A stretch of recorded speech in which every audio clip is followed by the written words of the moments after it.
Hey everybody, so the first thing that we're going to do through this procedure is what we need to find out, and that is our maximum wavelength. And as you can see here, there's just this ton of data ranging from the lowest possible wavelength all the way to the highest possible wavelength. So our lowest possible wavelength looks to be about 240.1 nanometers, and what we're able to do is use this whole visual spectrum where we're able to kind of look at our all of the different wavelengths of light and determine which of them the molecule in our solution actually absorbs. So what you see is this very long data set, and with that, you can determine, well, which wavelength or wavelengths actually absorbs the most amount of light. And so what we're going to do is we're going to make a scatter plot from this information. So we'll pull up our scatter plot, and what you can see there is around 600 something, 600 to 650, you see this high peak, and that's an indicator of your maximum wavelength that, or maximum wavelength of light which is absorbed. That you definitely want to be considerate of is you want to be sure to give your graph an appropriate title, and you want to make sure that you label your axes appropriately. So if you look at your y-axis versus your x-axis, your y-axis for this graph is the absorbance, and that absorbance is kind of a relative measurement. So it ranges from basically 0 up until 1. The x-axis, on the other hand, if you look at that, that ranges from 0 to 900, and that x-axis is actually your wavelength of light. So this is a graph that is absorbance versus wavelength. This one doesn't have anything to do with concentration or anything. One of the ways that you can add axes titles, x and y axes titles for that matter, is by clicking that little plus, or if at the top of your screen you see this add chart element. Click on that. That should bring a pull down menu to add axis titles. Go ahead and click that, and there you go.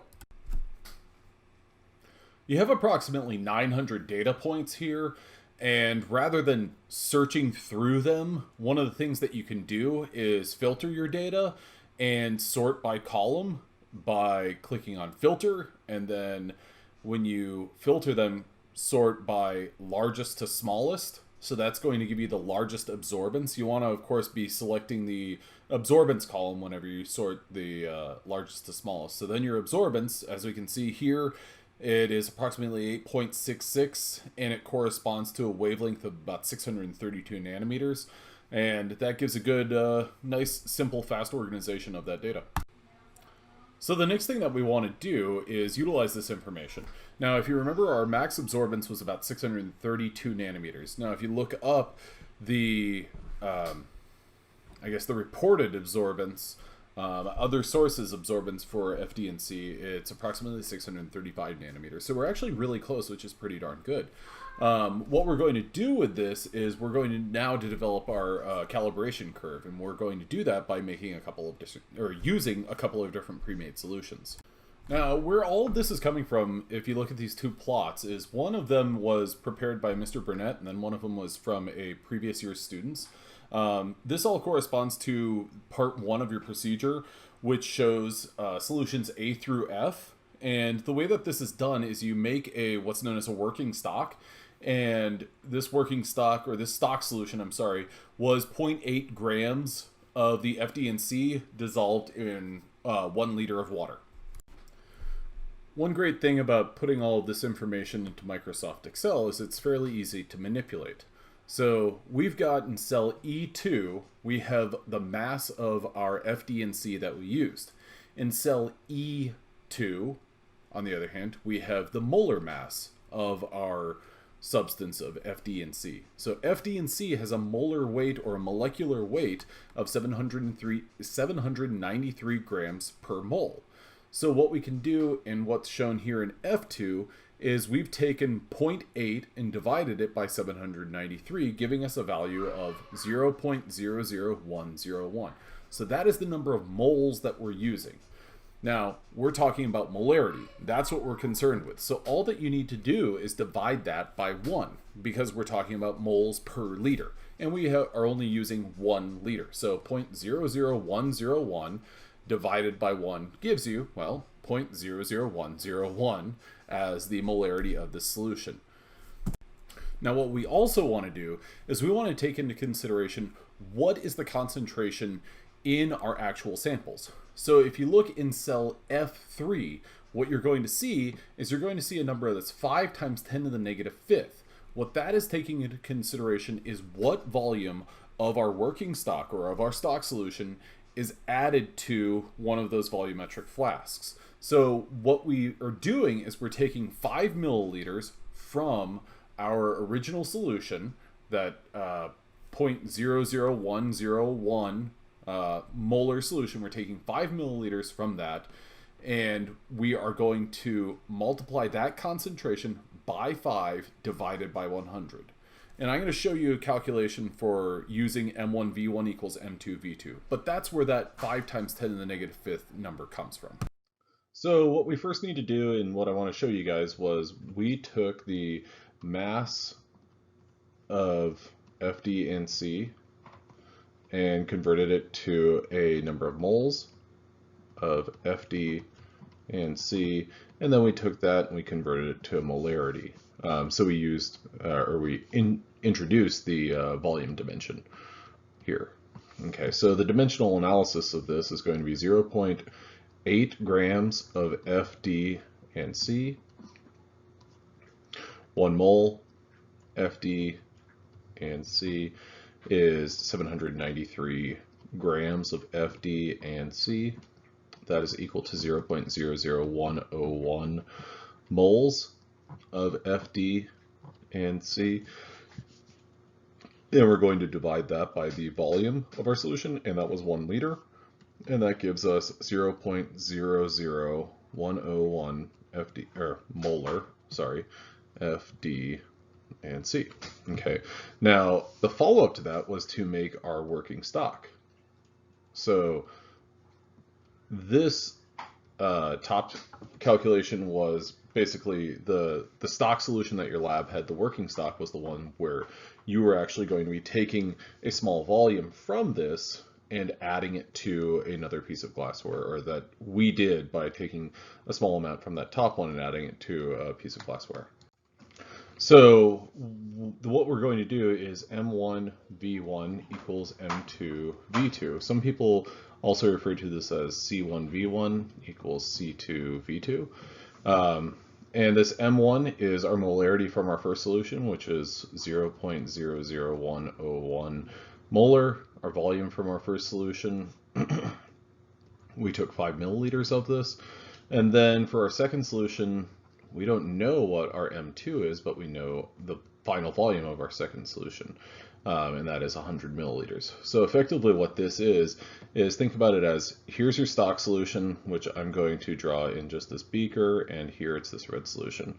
Here's a, that would be a volumetric flask, and what we're going to do is we're going to take 5 milliliters from here, add it to here, and then the rest we're going to add water to it.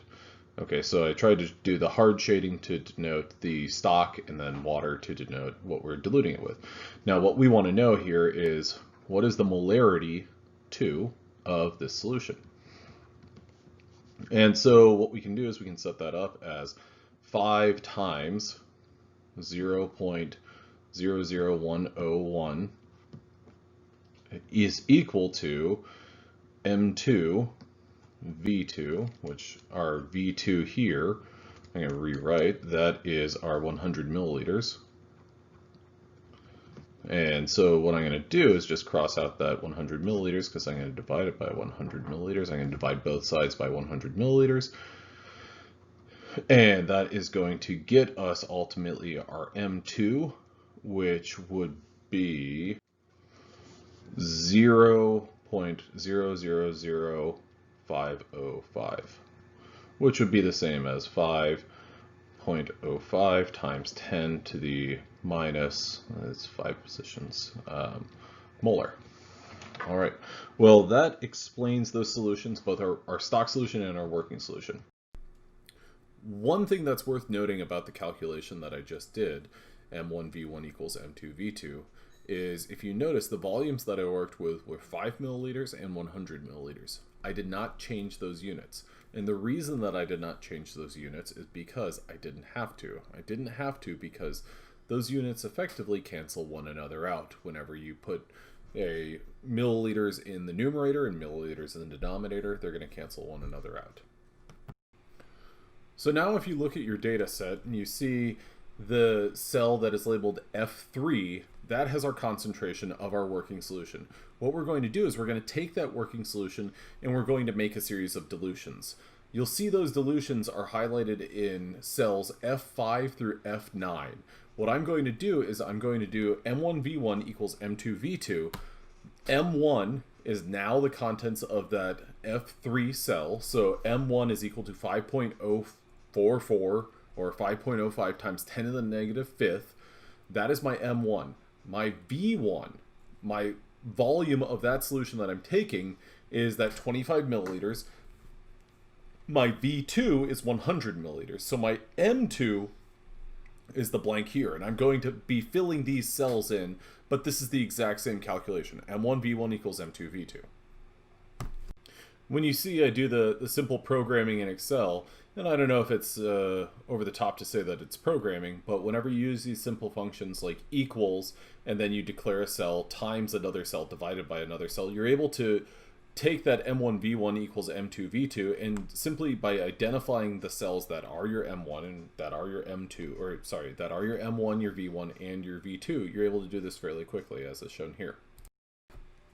What's worth doing sometimes is looking at your dilutions that you made. For instance, here you see that our dilution where we had one part of our working stock and diluted that to 100 milliliters, we had an initial concentration that was 5.05 times 10 to the negative fifth. When we did a 1 to 10 or 1 to 100 dilution, our exponent went from -5 to -7, which when we're diluting it 1 to 100, that is a good dilution. So basically our math checks out there.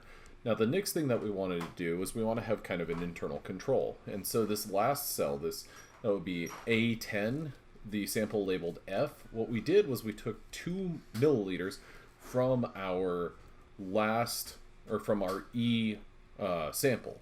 We took 2 milliliters from that, and what we did was we measured the absorbance of that sample. And so our starting concentration of that one was 5.05 times 10 to the negative 7th, and therefore our final concentration was 1.008 times 10 to the negative 8th. So we took 2 microliters of that E sample and diluted that up to 100, or not 2 microliters, 2 milliliters of that E sample and diluted that up to 100 milliliters to make our F sample. Now, what's very important to recognize about the data that we've collected, or that is presented here, is all of these concentrations are very accurate. And what I mean by that is the masses of our FD and C, that solid was weighed out on an analytical balance, which is very precise. It's been calibrated properly. And then that mass was transferred to a volumetric flask, which is pretty much the most accurate piece of glassware that we have in the lab. And so these concentrations are very realistic and they are very good measurements. Now, these concentrations correlate to specific absorbances. And so what we need to do is we need to take the experimental results that we got, and I don't want to sound cheesy or anything, but we need to believe them. Those are reliable data that we have collected. So it's important to recognize that and not try to take this information and try to plug things into the Beer's law plot or the Beer's law equation, because that's not an accurate representation of how you would make a calibration curve or make a standard curve, which is what we're doing.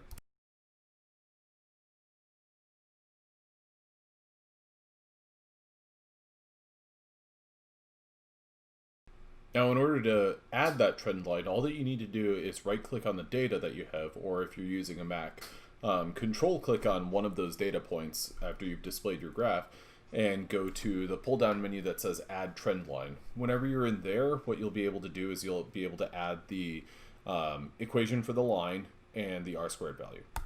In order to make that standard curve, we're going to go ahead and make a we're going to make a scatter plot, and whenever we add our trend line, and we display our R-squared value, that R-squared value tells you a little bit about kind of the precision of your data. That R-squared value ideally would be, well, maybe not ideally, but the closer it is to 1, the more linear the relationship between all the data is, or between the absorbances and the concentrations.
So in addition to getting this data, or some of this data from plotting your line, one thing that you're able to do, or that you can use Excel for, is you can use the cells themselves and type in very simple functions. For instance, equals slope, and then you put in your y values, your known y values, and your x values, interrupted by a comma. You can also use the intercept function, so type in equals intercept, and then you put your y values, highlight all the y values, and then follow that by highlighting all the x values. Then the last one, for your r squared value, you can type in equals rsq, and put in parentheses all of the y values and the x values. Now the great thing about this is you don't have to do the graph in order to display all this information. You can generate it fairly quickly without graphing it. Now, one thing that's worth noting is that slope. So for the equation y equals mx plus b, we were expecting, or what we wanted to see that be, is we wanted that to be our molar absorptivity. So we wanted that to be our extinction coefficient. Now, our extinction coefficient that we previously looked at was 131,000. So that 1.31 times 10 to the 5th molar, or inverse molar inverse centimeters. And as you can see, our molar absorptivity is our experimentally observed molar absorptivity is 97,716. So we're a little bit more than half, but that's not exactly what we expected or wanted it to be. So what we need to do is kind of take another look at take a look at what we're doing.